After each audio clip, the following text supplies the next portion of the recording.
தண்ணீர் தட்டுப்பாடு தமிழகத்தை ஆட்டி படைக்கும் சூழலில் அணைக்கு அருகே இருந்தும் தாகத்தில் தவிக்கின்றனர் பழங்குடியின மக்கள். தண்ணீருக்காக தவமிருக்கும் அவர்களின் சோகத்தை பதிவு செய்கிறது இந்த தொகுப்பு.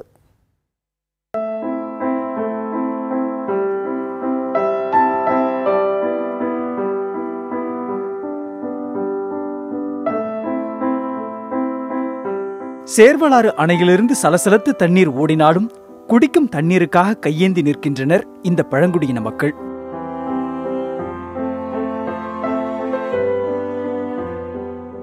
நெல்லை மாவட்டம் சேர்வலாறு அணைக்கு அருகில் 28 குடும்பங்கள் வசிக்கும் இந்த பகுதிக்கு முறையாக குடிநீர் இணைப்பு அளிக்கப்படவில்லை என்று இவர்கள் கூறுகிறார்கள்.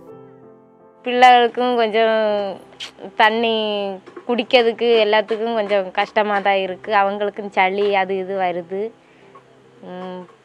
நாற்று அடிக்குது தண்ணி. அதுக்கு பிறகு வயசான ஆளுகள் இருக்குது, அவங்களுக்கும் கஷ்டமாக தான் இருக்குது. இப்படி அடைச்சி போட்டாச்சுன்னா வருஷ கணக்காக நாங்கள் இருக்க முடியுமா? அவங்களுக்கு என்ன ரொம்ப கஷ்டமாக இருக்குது. பிள்ளைகளை படிக்க வைக்கவும் முடியாது. காலையில் எந்திரிச்சு பிள்ளைகள் பள்ளிக்கூடத்துக்கு போகணும்னா குளிக்கிறதுக்கு தண்ணி இல்லாமல் நாங்கள் என்ன பண்ணுவோம்? வீட்டில் பொங்கிறதுக்கும் தண்ணி இல்லை. அணையிலிருந்து வெளியேறும் தண்ணீரும் சேரும் சகதியுமாக காணப்படுகிறது. இதனால் ஆற்றின் கரையோரமாக தற்காலிகமாக சிறிய குழிகளை ஏற்படுத்தி சமையலுக்கும் மற்ற தேவைக்கும் தண்ணீரை எடுக்கின்றனர் பழங்குடியின மக்கள். டேம் பக்கத்தில் இருக்குது, ஆனால் எங்களுக்கு குடி தண்ணியும் கிடையாது, கரண்ட்டுங்க வசதியும் கிடையாது. அது ரொம்ப கஷ்டத்தான் படுதோம். ஆனால் அவங்களுக்கெல்லாம் இருக்குது, கரண்ட் உற்பத்தி பண்ணுறவங்களுக்கெல்லாம் இருக்குது. ஆனால் எங்களுக்கு கிடையாது, தண்ணியும் கிடையாது, கரண்ட்டும் கிடையாது. அது கொஞ்சம் நீங்கள் பார்த்து ஹெல்ப் பண்ணி இதுக்கு கொஞ்சம் கொடுக்கணும், நீங்கள் கரண்ட் வசதியும் தண்ணி வசதியும்.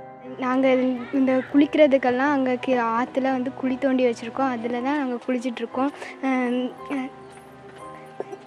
எங்களுக்கு வருங்காலத்தில் தண்ணி கிடைக்கிறங்கிறது சந்தேகமாக தான் இருக்குது. இயற்கையான சூழலில் வாழ்ந்தாலும் அடிப்படை தேவையான குடிநீர் இல்லாதது இப்பகுதி மக்களுக்கு நீண்ட நாள் பிரச்சனையாக நீடிக்கிறது. கோரிக்கைகளை செவிமடுத்து மாவட்ட நிர்வாகம் இதற்கான பணிகளை விரைந்து முடித்து தரும் என்ற நம்பிக்கை மட்டுமே தற்பொழுதும் இவர்களிடம் எஞ்சி நிற்கிறது. புதிய தலைமுறைக்காக ஒளிப்பதிவாளர் சங்கருடன் சேர்வலாறு அணைப்பகுதியிலிருந்து நாகராஜன்.